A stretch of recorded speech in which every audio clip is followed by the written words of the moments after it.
back. All right.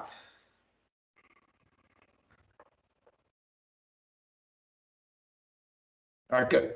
So the maps are due on Friday, but since I'm not going to give the B-Day students the map packet or the World War I packets until tomorrow, they're online, and so you can print just the maps if you want. But since I'm not going to give them on paper, I will accept it through Monday. But don't forget, for another week, I am still accepting late work. As soon as we start to back to full time, it goes to my normal schedule, which I gave you on that sheet on the very first day. I want you to do the work, even though the number of assignments we're going to be cut back dramatically. You're going to have one really big assignment coming up, but it's going to be 1 day late, 30% off, 2 days late, 50% off, 3 days late, 0. And go back to that procedure. That will start on week and a half from today. Next, I won't make this assignment, of course, but I'm also today, I'm going to assign the Espionage Act. The Espionage Act is on the last page of that document. I will put it up on Teams in a sec. I wasn't able to do it this morning because we had a Zoom or a Teams faculty meeting. But as soon as I get done with this in my other classes, I will post that up there. But the Espionage Act will be due next. I'll move it to Tuesday. So I'll give you one extra day on that. And the last thing is, fourth period, we had a couple big interruptions that came through to tell for the grand plexiglass experiment. So they came through an interrupted class then, and they also interrupted class. And we had a couple of interruptions, just the normal ones. And so I'm just a little bit behind there. So all of you who are in first and third period, this would be a little bit of a repeat, but you are tough. You can take it. It's not a bad thing to go over again. And in fact, it's not a bad thing to go over again because there might be a practice thesis statement. So let me quickly go through then the July crisis, the events that actually led to the war. So we had Archduke Franz Ferdinand assassinated. Let me get the screen up. Let me know if this works okay.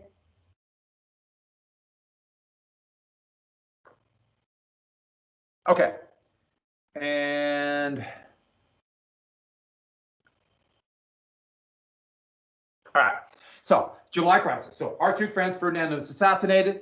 And let me go through this fairly quick. Let me get my little pointer up here. Huh.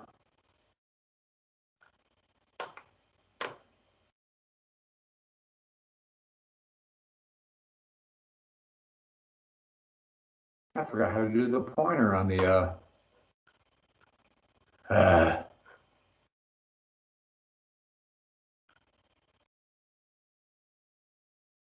well, isn't this great?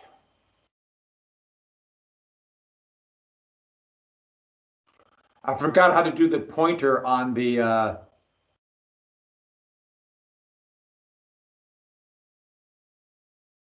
lost interest. Okay, so oh, here we go. All right, there's the pointer. All right, so the July crisis. So Ferdinand is assassinated. Austria, their great desire was, so I know this is a little bit of repeat, but let me just go through it very quickly. Austria didn't want to just punish Serbia. They wanted to knock Serbia out. So they saw this as a golden opportunity. And the key thing to understand is the vast majority of the rest of the world blamed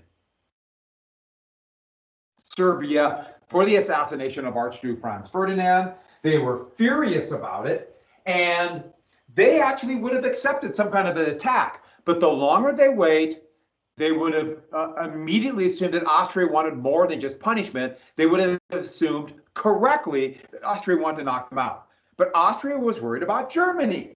So Austria went to Germany. They went to the Kaiser and the Kaiser's government. And they asked, will you back us up? Austria asked, will you back us up if Russia attacks? So if Russia attacks Austria. Germany gave what's known in history as a blank check, where the Kaiser said, and Bethlen Cookman, who is the chancellor, basically said, do what you want. Do what you want. We will back you up. Never assuming that, never believing that it would be, that Austria would do nothing more than a strong attack into Serbia, chastise Serbia, humiliate them, and move back. They never dreamed what would be coming and the reaction of Russia. Next, von Moltke, though, who is the head of the German army, son of a famous German general, von Moltke, he would make the very famous, or he very famously would now push Austria towards war. And the civilian government in Germany did not know that von Moltke was doing this. Von Moltke thought, hey, every day our enemies, especially Russia, are getting stronger every day. We're going to have to fight Russia anyway. Let's do it now while we are still stronger. So he wanted the big push by Austria. Austria assumed that came from the government of the Kaiser. The Kaiser was actually sailing the fjords of Norway. And so, shocking everybody, at the end of the month, on the 26th of July, a month after the assassination, Austria sent Serbia a 10-point ultimatum. In that paper, it calls it a note. The paper on my screen right there. A 10-point ultimatum. And this ultimatum was specifically designed that Serbia could never accept it. But Serbia, shocking everybody, agreed to 9 of the terms. And you notice I have quotes on there. They had a bunch of qualifiers. And to Austria, didn't matter. And so there was a collective sigh of relief, but Austria still declared war. And when they declared war, Russia immediately sent an ultimatum to Austria saying, you can't go to war. You can't attack our ally. This goes beyond the pale. This is a disproportionate reaction. And so Russia, to prove their point, mobilized. And that's exactly what von Moltke did. He rushed to the Kaiser and said, we have to mobilize too. And so Germany mobilized. And boom, when they mobilize, you know exactly who they attack. And so, to clarify, as I told the other classes, Slavic nationalist assassinated the Archduke, or the heir to the Austrian throne, Archduke Franz Ferdinand. They assassinated him. So naturally, Germany mobilizes and attacks France. That should give you an idea of the insanity of this whole thing. And there was no absolute reason for Germany to go to war with France, but they did. And as soon as that happened, war triggered throughout the globe. Here we have a funny cartoon, Serbia getting hit by Austria, getting hit by Russia, getting hit by Germany, France and Britain jumping in. And this, we're going to jump right to, here's a funny cartoon, August 4th. And that is when Germany, we talked about the Schlieffen Plan yesterday, when Germany sent an ultimatum to Belgium, basically saying, let us through, or we'll go to war. Belgium refused, and Germany attacked Belgium. When Belgium resisted, Britain did the same thing, an ultimatum. When Germany ignored that, the United Kingdom entered the war, and that's what made it a worldwide war. Boom, overnight. And so all of a sudden now there could be colonial wars, there's going to be fighting. There are German naval squadrons in China. There's a couple of German ships in African waters, in the Mediterranean, etc. Heck, there was a German ship in the Caribbean, a German cruiser. And so this is where we get almost immediately it's going to be called the Great War. More and more by the end, they'll call it World War, the World War. And then at the end, they'll say the war to end all wars, which is a very sad thing, because by the time World War II began, they were literally already calling it World War II. And so this is the key element, and you have to put this down and put this in with asterisks. Every single country thought they were fighting a just and defensive war. Every major power said, we are threatened, we have no choice, our enemies are going to attack us, and therefore we must go to war. And so every single country believed there was a defensive war. But you'll notice I put down the word preventative war right there. Preventative war means going to war to stop a threat that might happen. They might someday attack, and so that's why we must do this. So Austria, yes, their air was attacked by Serbian secret police, But they turned this into someday Serbia might do more, so we must knock them out. Germany, von Moltke won at war because someday Russia and France will swamp us, so let's attack now. Someday Germany will get Belgium, so Britain had to enter the war. Someday this might happen. Now, unless you have a time machine, you have no idea. You have no idea what's going to happen in the future. So any country can use preventative war as a justification. You know, someday Saskatchewan is going to attack Montana, so we have to attack first. You can use that for anything. Preventative war, it's a justification for preventative war is a justification for a war of aggression.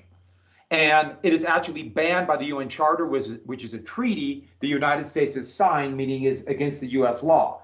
This will come back into play because the United States is going to attack Iraq in 2003, and the justification is someday they might have nuclear weapons and someday they might use it against us, so we have to go to war. And that's the same reason that that's also the same reason the South used to start the Civil War. The South said, we must secede and break up the Union and start a civil war because someday the Republican Party might take away slavery. So every single country, but this one shows them all blaming each other. And it's pretty clear of one thing. Germany's the #1 country in charge. German nationalism, intense desire to stand up to their potential enemies, the fear that someday they might do something. Germany deserves most of the blame. But I like this cartoon for a lot of reasons.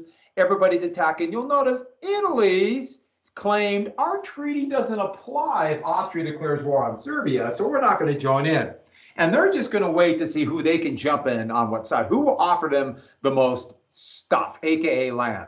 And you look in the back, the piece of Europe lies murdered behind them.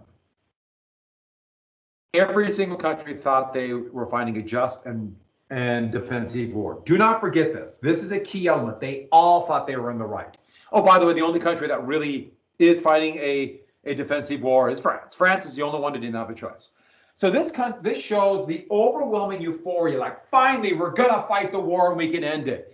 Here are French reserves going to the trains to be sent to the front, potentially by their spouses. Here's French cavalry, yes, they're corsairs, and they still have their armor and helmets on, so they're still fighting like it's the 18th century. So there's elements of medieval amongst this.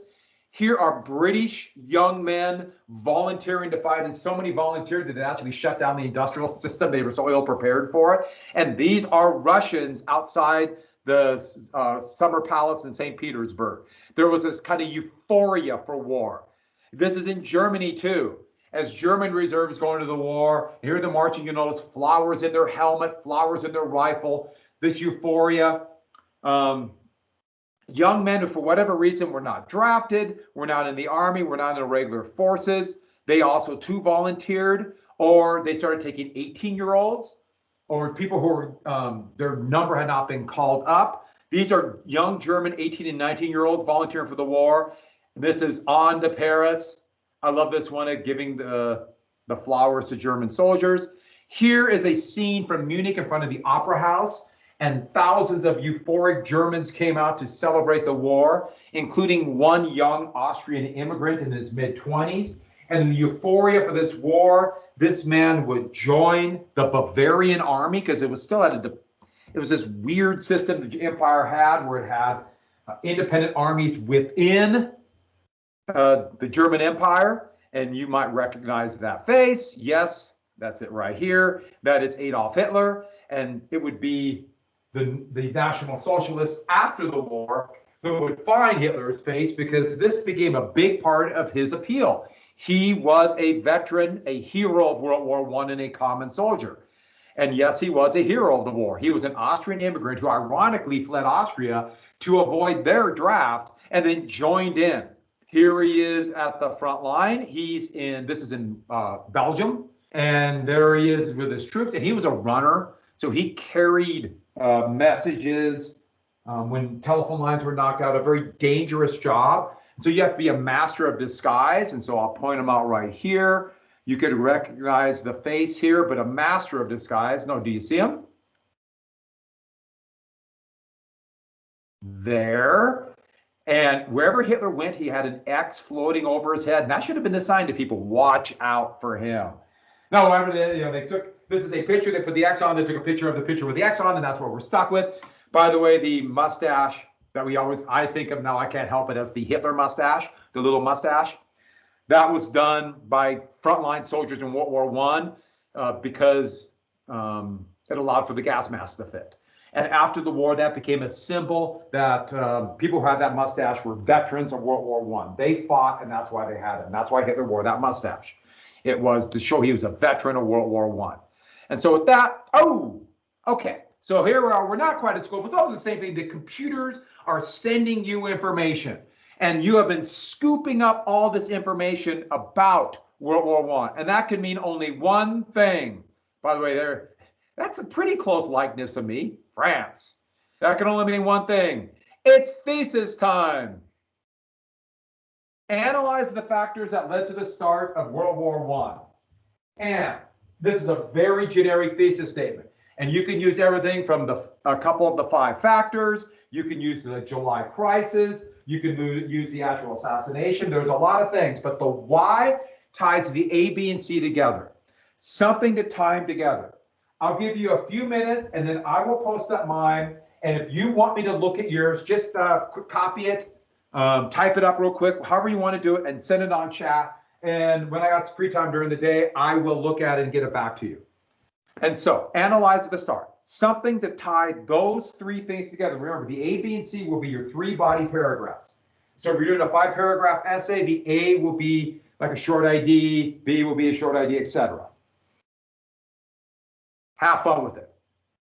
Got a minute, go.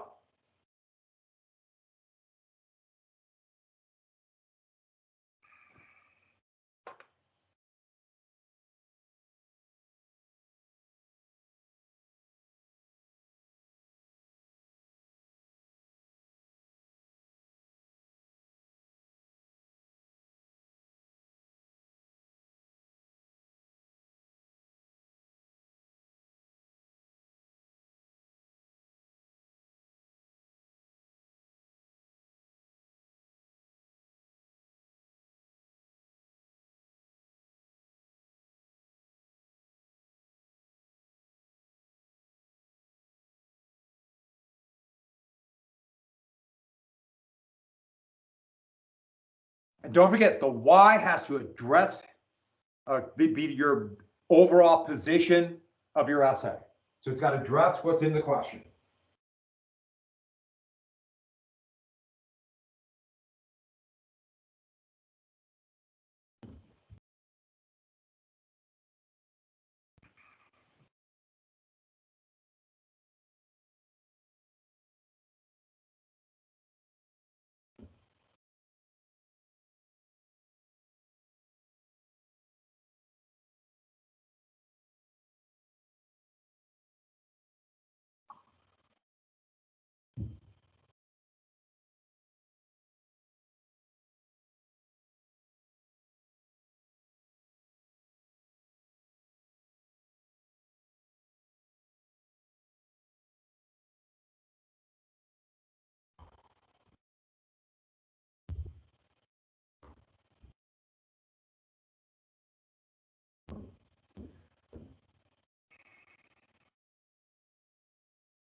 Okay, so you should be about done. Go back and look at it. Make sure you have a good A, a good B, a good C. So those are your 3 subtopics. Maybe just a little bit of explanation.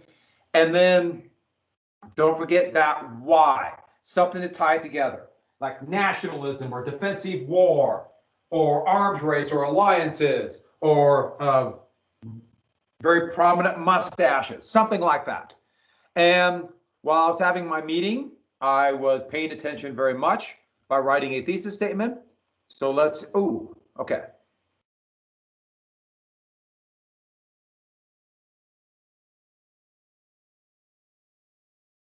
Looking back at it, I could do some things differently, but I was thinking, okay, what are 3 really good thesis statements? So I could talk about, the Balkan crisis. I could talk about Slavic nationalism, Serbia, arms race and alliances, and then the July crisis, the Archduke, and then boom, very basic.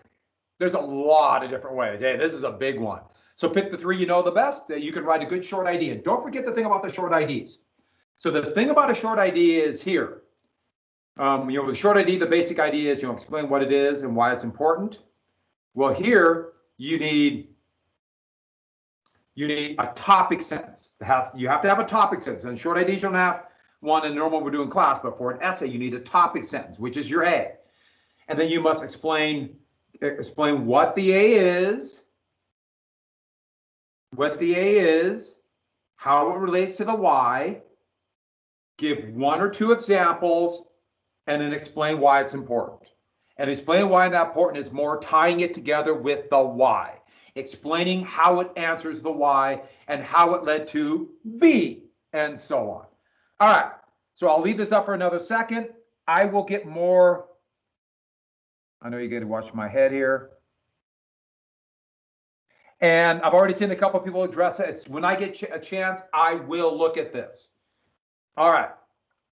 So here are Bobbies jumping into the Thames River with the brand new wonderful life vest. I just thought this picture was great. And so moving on. So let's get to the actual war. I can't go through every detail, and I'm not going to lie to you. This absolutely fascinates me. World War I is one of my big interests, but okay, I have a lot of interest. You might have noticed, but World War I, this whole thing, but I'm going to have to kind of pick and choose a couple things. But don't forget, on August 4th or on August 3rd, in reality, Germany began the Great Schlieffen Plan. Now, they did change a little bit because they had to reduce some of the men in Belgium because there just weren't enough roads. And they basically just marched through poor Luxembourg. Luxembourg barely has an army. I've actually driven across this part of Luxembourg right here, and you're literally like, boop, you're across. And very wealthy, pretty place, though.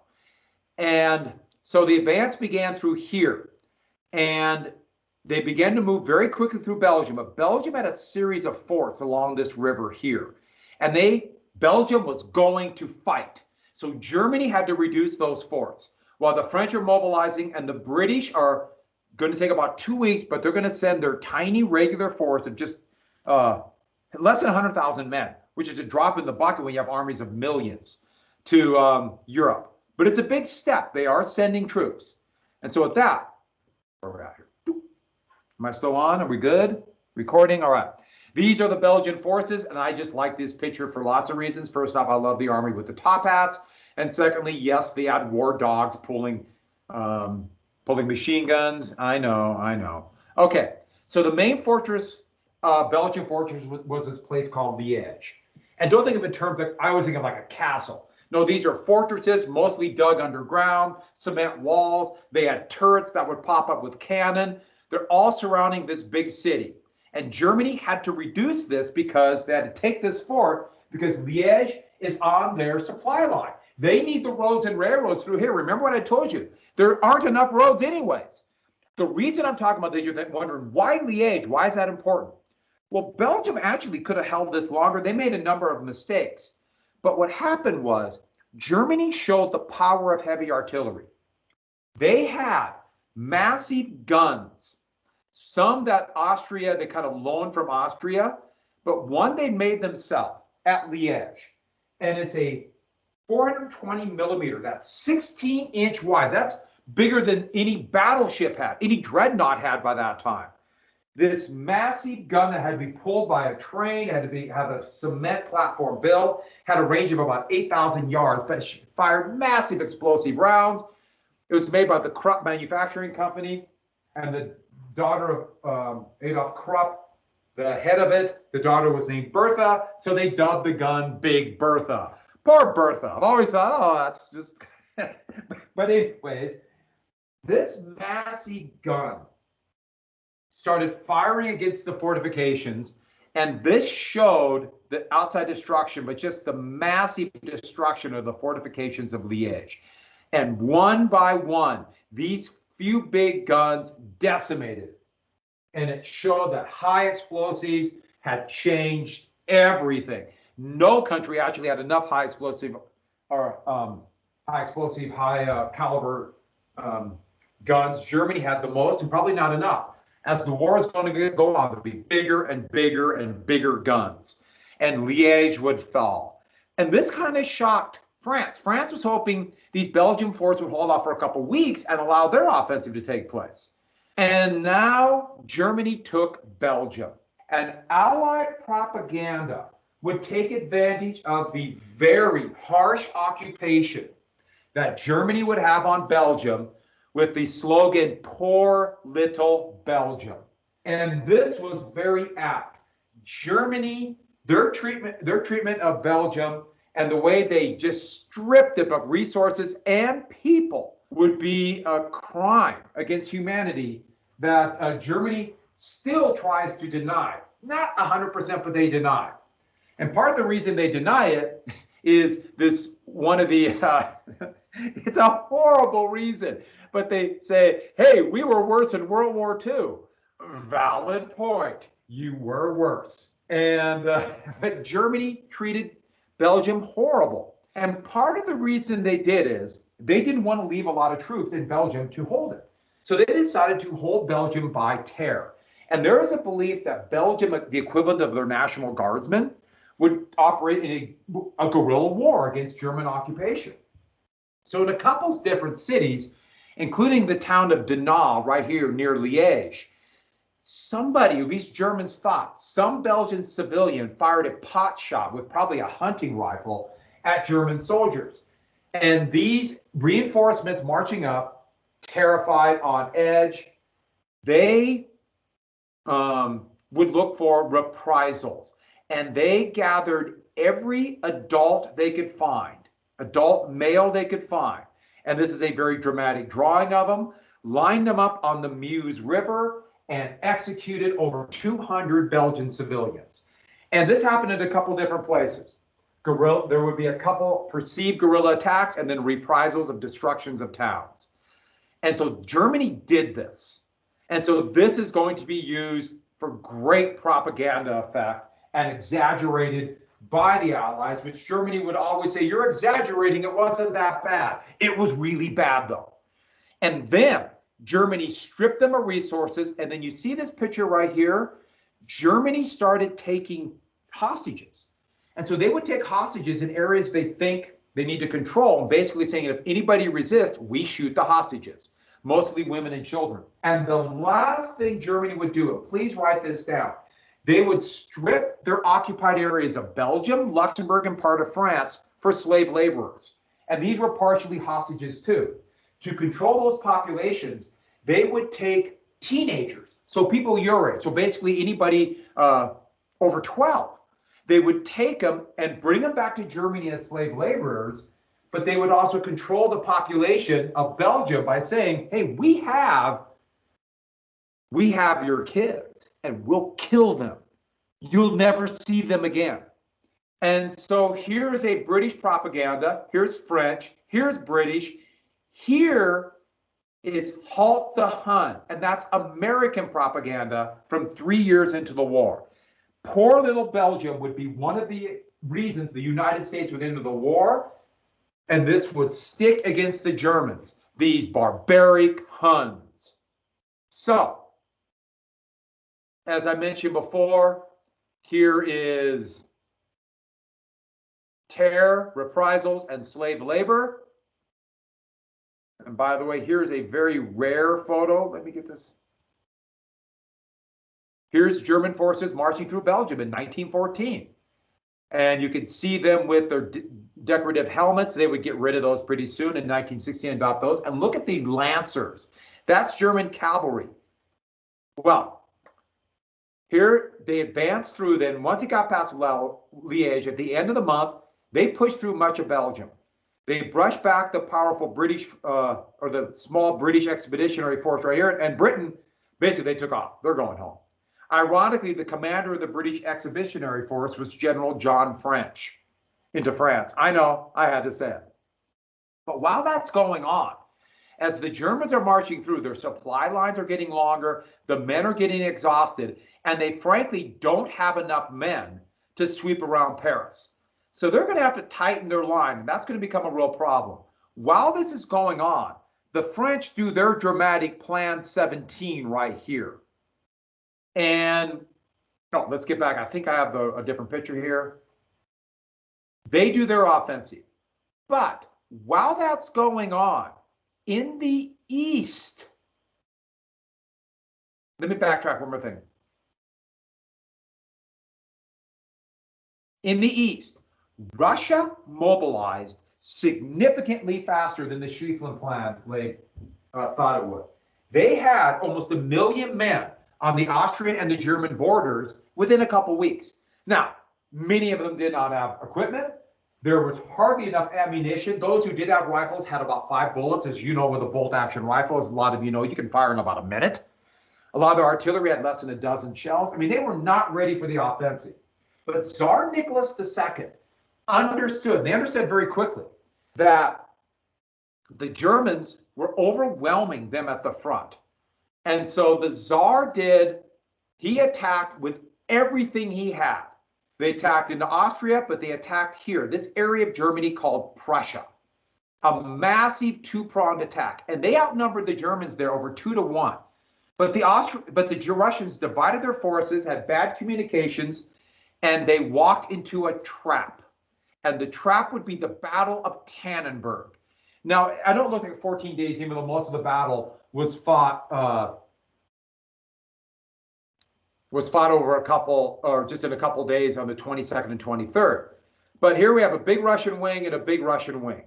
The Germans, because the Russians divided their army, concentrated on this wing. Now, the battle isn't actually near Tannenberg, but there's this huge battle in medieval Europe of these German knights called Teutonic Knights.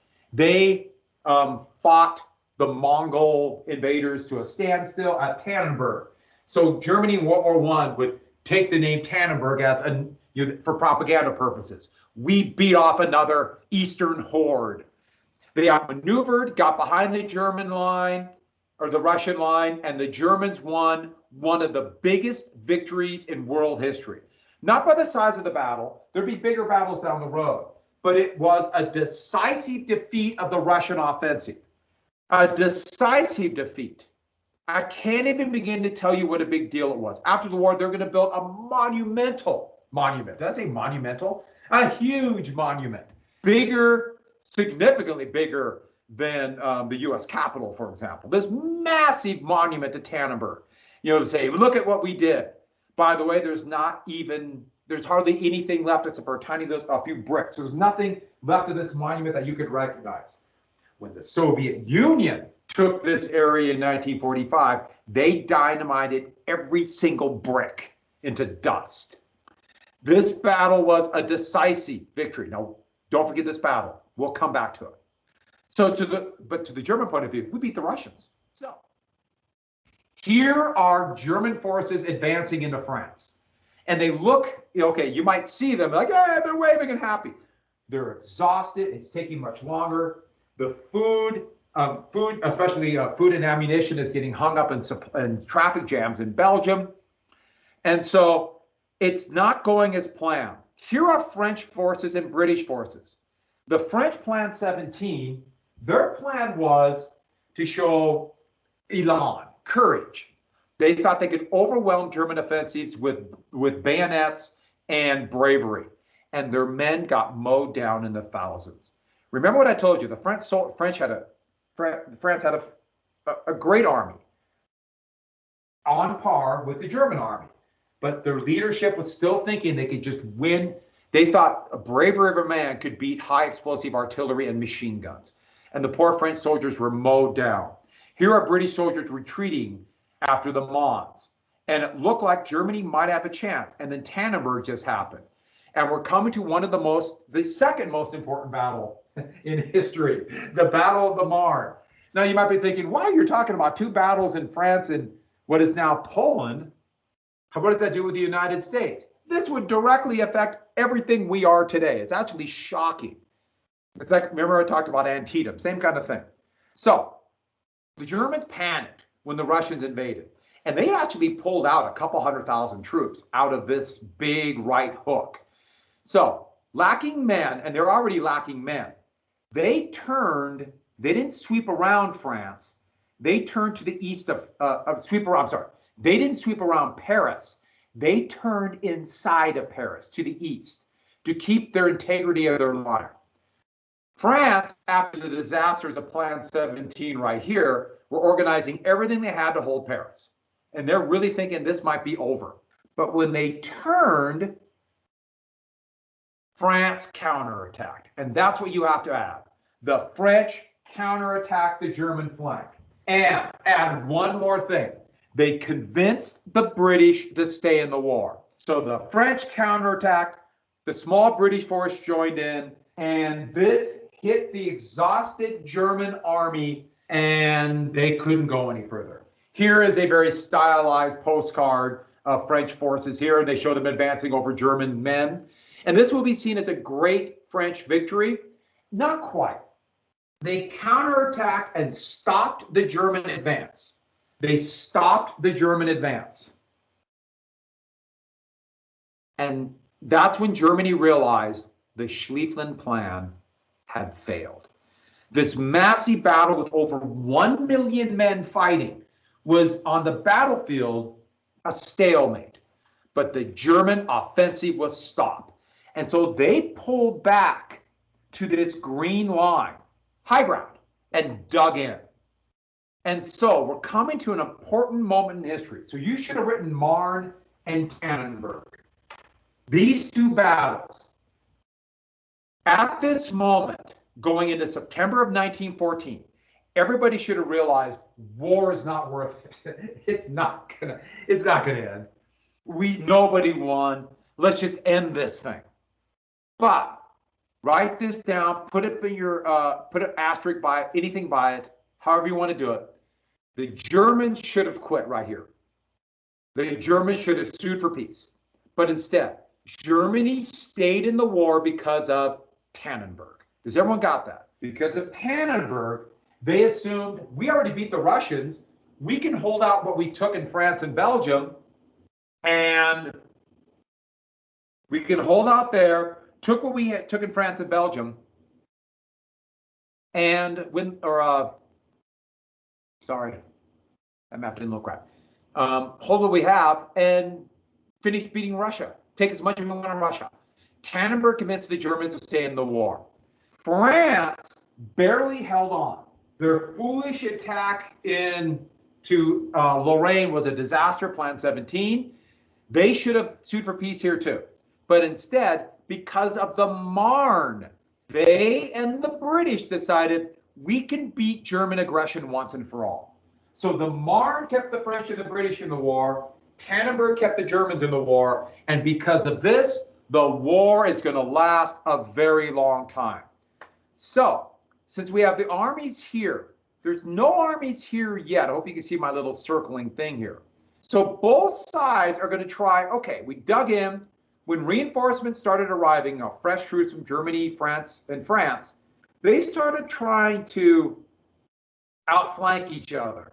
And this is going to be called the race to the sea. And they both tried to get around each other, and then they couldn't, so they dug in. Eventually, they reached the North Sea. They dug trenches, and it was just basically exhaustion then.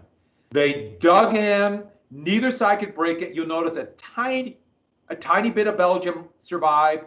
So Belgium stayed in the war, and it went from Switzerland and then the main trench lines through France and through Belgium.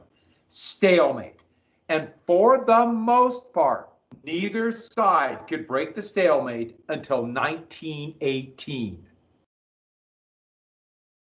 So I'm going to show you a little bit of a video clip. There's this great series called The Great War and the Shaping of the 20th Century. And I'm going to show you a little bit of the first video. It's called Stalemate, where it talks about the early offensive. And it talks about what they tried to do to organize the defenses and get war going. What they tried to do to build up defenses and try to hold out and try to break the stalemate. It's a fantastic series. So like in Western Civ, which I'm teaching, I'm going to show more of this. But here I can't. And so I'm going to put it on again. Please let me know if this doesn't work.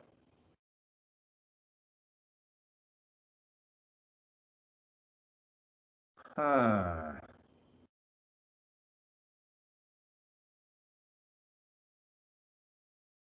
isn't this working? Is this muted? All right, give me a sec. I got to change my speakers. All right. So let me know if this works.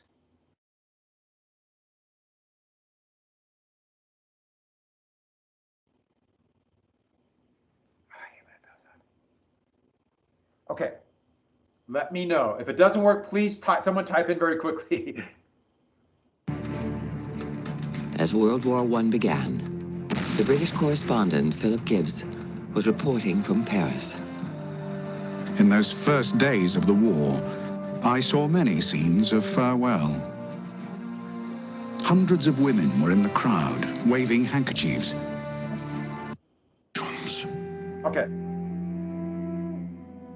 Good? All right.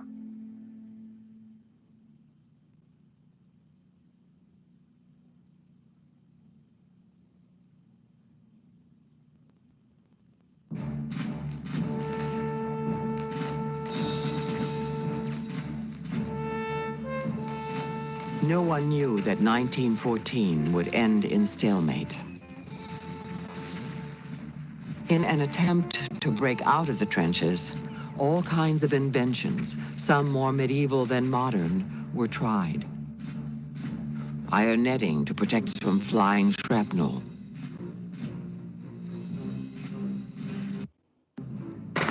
Bullet-stopping body armor. Here's my favorite. Right here. Mobile encasements for advancing across no man's land. All were totally useless.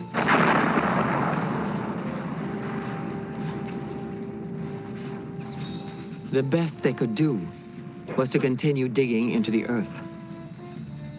Soldiers who thought the war would be over by Christmas. I don't know what this guy is pounding here. It's just for the cameras. It's pretty funny. Found themselves living in ditches. These are Germans. The first thing was it smelled bad. It smelled bad because there were open latrines everywhere. They weren't always used by the troops. There were bodies rotting everywhere. Both the Germans and the British were troubled with rats. The rats ate corpses, then they came in and snuggled next to you while you were sleeping. Case study becomes one of your few amusements. You never see your enemy. The only thing you can see is the sky up above, actually.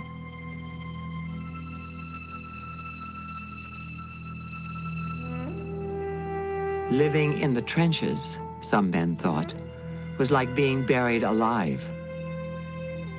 To stay sane, soldiers sang songs, wrote letters home, and relied on their humor.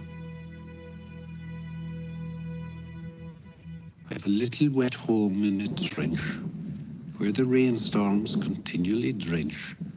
There's a dead cow close by, with her feet in towards the sky, and she gives off a terrible stench. Underneath, in the place of a floor, there's a mass of wet mud and some straw.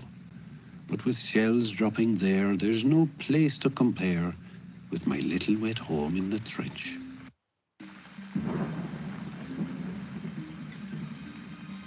But the brutality of war could not be laughed away. The German soldier, Franz Blumenfeld, wrote home of the strain of living in a trench.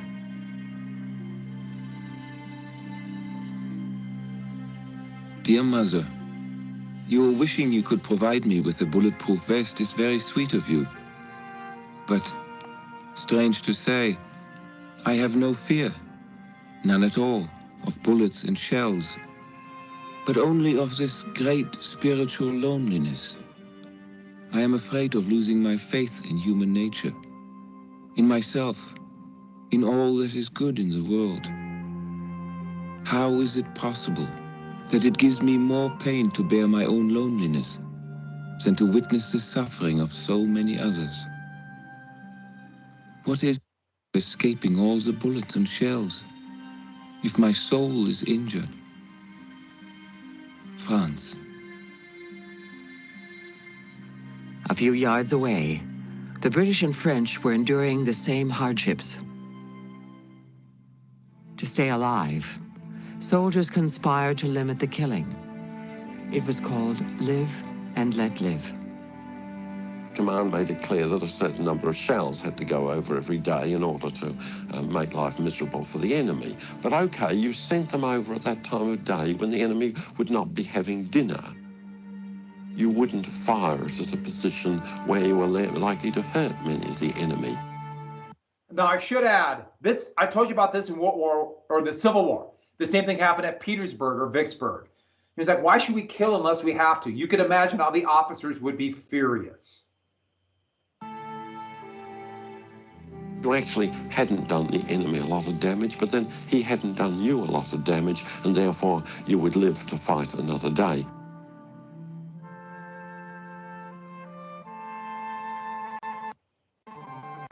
Dear Mother, I have now got so used to the life here that I am extremely sorry that I wrote you such a miserable letter at first.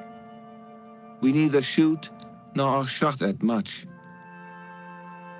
Our occupations consist chiefly in sleeping, eating, playing chess, writing letters, and reading the paper.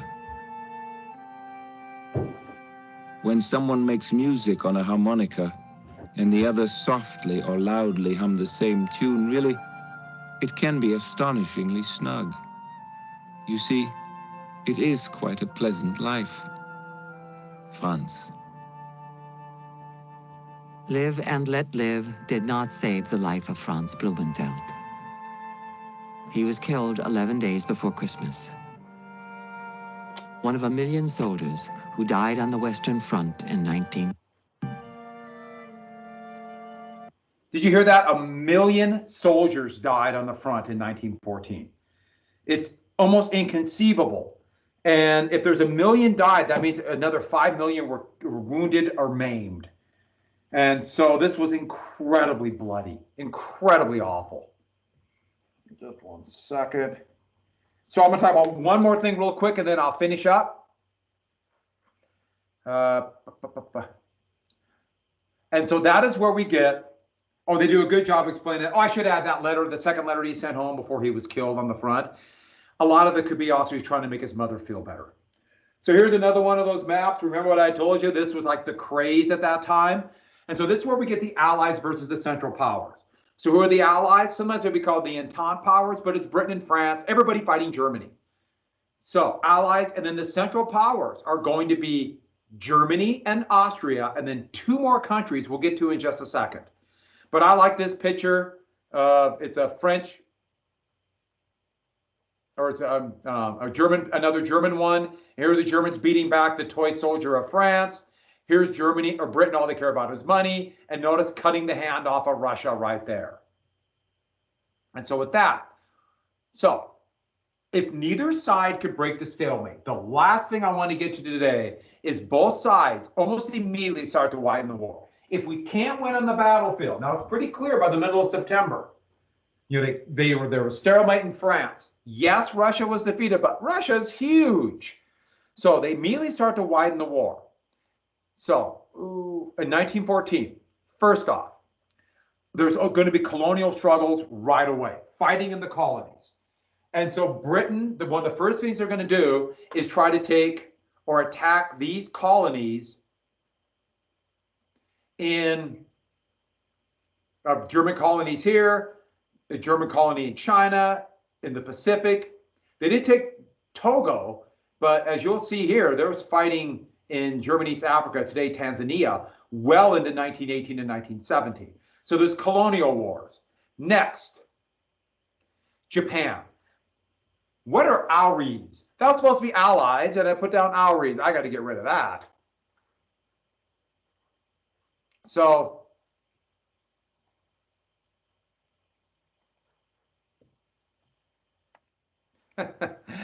Yeah.